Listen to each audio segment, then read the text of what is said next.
নমস্কার বন্ধুরা, নন্দাস কিচেন টিপসে আপনাদের সবাইকে আবারও স্বাগত।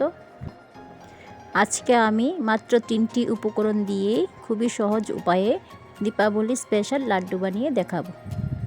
তার জন্য প্রথমে 200 গ্রামের মতো চিনেবাদাম শুকনো কড়াইয়ে ভেজে নিয়ে মিক্সার মেশিনে গুঁড়ো করে নিতে হবে। এবার একটা ফ্রাইং প্যান গরম করে এতে 300 গ্রামের মতো গুড় দিয়ে দেব।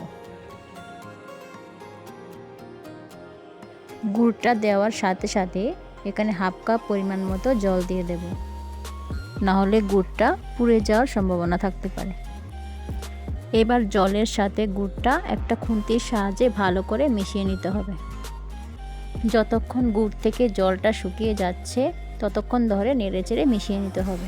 কোনো রকম ঝামেলা ছাড়াই মাত্র 2 মিনিটে রেসিপিটি তৈরি হয়ে যায়। এখন গুড় থেকে মোটামুটি জলটা শুকিয়ে গেছে। এরপর 2-3টে এলাচ থেতু করে এখানে মিশিয়ে দেব। এখানে আমরা ফ্লেভারের জন্য এলাচটা ব্যবহার করেছি।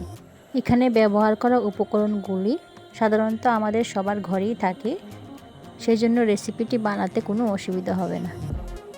এবারে এতে গুঁড়ো করে রাখা চিনেবাদামগুলো দিয়ে দেব। এই সময় একটু ধৈর্য ধরে বাদামের গুঁড়োগুলো গুড়ের সাথে ভালোভাবে নাড়াতে হবে। যতক্ষণ না চীনা বাদাম আর গুড় একসাথে একটা পাকের মতো তৈরি হচ্ছে ততক্ষণ ধরে এটাকে নাড়তে হবে। বাদাম আর গুড়ের কম্বিনেশনটা এমনিতেই খুব অসাধারণ হয়, আর যেহেতু চিনেবাদাম আমাদের প্রায় সবার ঘরেই থাকে, সেজন্য সুস্বাদু এই রেসিপিটা আমরা সবাই অনায়াসেই বানিয়ে ফেলতে পারি।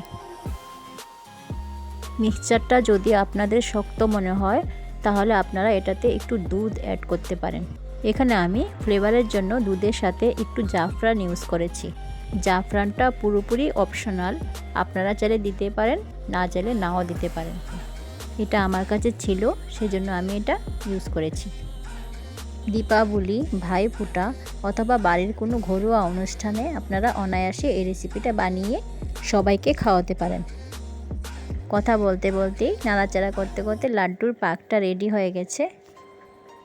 এখন গ্যাসটা অফ করে এটাকে কিছুক্ষণ ঠান্ডা হওয়ার জন্য রেখে দেব। ঠান্ডা হওয়ার পর লাড্ডুর মিক্সচারটা একটা বাটিতে নিয়ে নিয়েছি।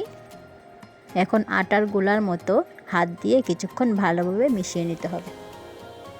এরপর সবগুলো লাড্ডু এক এক করে গোল শেপ বানিয়ে প্লেটে রেখে দেব। আশা করি এই রেসিপিটা আপনাদের সবারই ভালো লাগবে।